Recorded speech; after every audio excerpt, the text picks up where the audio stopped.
She was ordinary by daylight and extraordinary by night.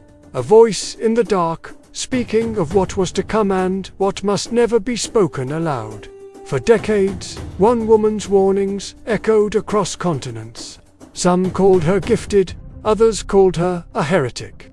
Some governments called her a threat, and so they silenced her. This is her story. The woman who predicted the future and the forces that tried to bury her voice. We begin in a small, unassuming community. A woman born into modest means, with childhood hardships and an uncanny sensitivity to the world around her. She watched storms before they struck. She sensed currents the rest of the world dismissed. Over time, whispers spread. She sees things. Friends and neighbors said it. But belief is always easier when the stakes are low. Predicting rain or illness is harmless. Predicting change on a geopolitical scale that invites scrutiny. And so she stepped across a threshold. The threshold where a person is no longer simply eccentric, they become dangerous. We will withhold her name for now, because what she predicted, and when she predicted it, would reach the highest corridors of power. And the response was not curiosity, it was suppression. Her earliest major prediction came during a time of relative calm. She said, "A great tremor will rip open the earth when the world believes it's safe." At the time, her listeners were skeptical. But when one of the predictions came true, with haunting similarity, attention turned. Suddenly, she was more than a local oddity. She became a name repeated in hushed tones. But with attention comes a cost. A government intelligence service quietly asked, "Who is this woman? What is her motive? Where does she get this information?" And thus began the dance between prophecy and power. The next prediction she made reached far beyond earthquakes. She foresaw geopolitical shifts, revolutions, collapses. She said, "When the house of the lion trembles, the Spider King will crawl into the fissure." It was a cryptic phrase, but insiders understood. It pointed to a major power in decline and a smaller actor ready to pounce. A few years later, the prediction seemed to come to pass. Alliances broke down, empires fell. The map changed. In quiet corridors of state, officials asked, was she lucky? Was she tapped into intelligence leaks? Or was she something else entirely? More troubling still, could she predict them? Quiet investigations began. Files were opened. Her communications were monitored. She felt the heat of scrutiny. She felt the threat of silence. But she kept speaking. Then came the pivotal moment. Her most audacious prediction yet. A leader of shadows will rise, riding the storm, and the frontiers of old will tremble. She stated it publicly, bold and without error. Many dismissed it as metaphor, but within 2 years, the event unfolded with eerie similarity. At that moment, she crossed the line from prophet to threat. Because once you predict a leader's fall or their rise, you are no longer just forecasting, you are interfering. Power does not like that. The government response was swift. She received warnings. Secret meetings were held. Offers of exile if she would stop. When she refused, the machinery of suppression shifted into gear. She was gradually strangled not by dramatic arrests or trials, but by systematic quieting. Her public appearances vanished. Her interviews dried up. Her funding evaporated. Agents approached her friends. Papers were seized. Why such subtlety? Because overt persecution would draw attention. The objective was to make her voice disappear without spectacle. In one chilling encounter, she was told, "Stop speaking, or the cost will be greater than you imagine." She pressed on, because it wasn't just a prediction, it was a warning. She believed the events she foresaw could be averted, but the longer she spoke, the more risk she posed. And that's when they moved to silence her. What is fascinating is that, although her public voice was muted, her predictions continued. Carefully, on old tapes, in private letters, with trusted archivists.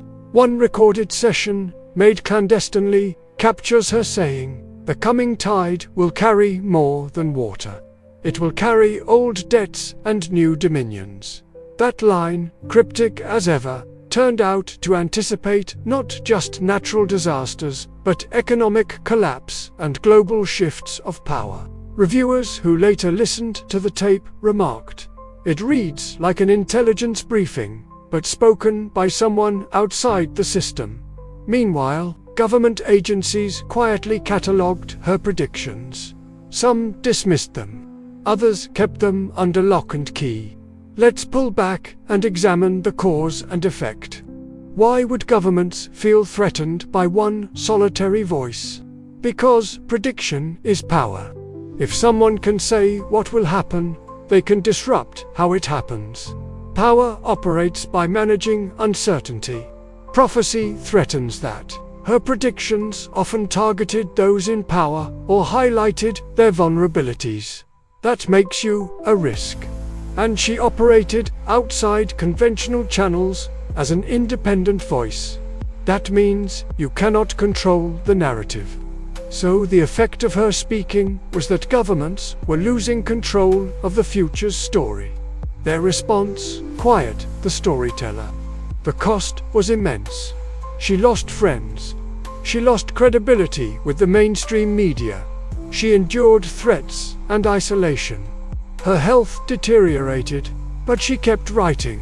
At one point, she said, "They cannot silence the wind, but they can muffle the voice of the speaker." That line became her credo. The wind will blow anyway. The message will travel anyway. But the messenger could be broken. She entered a kind of exile. Public silence, private persistence. She no longer held seminars or engaged with the world through mainstream channels, but she continued to warn. Time marches on, and events she predicted, some of them, at least, began to occur. Storms, market crashes, leadership upheavals, new world orders emerging. Critics claim her predictions were vague or retrofitted. That's a fair point. Many prophets make many predictions. Some will align by chance. But the deeper story is this.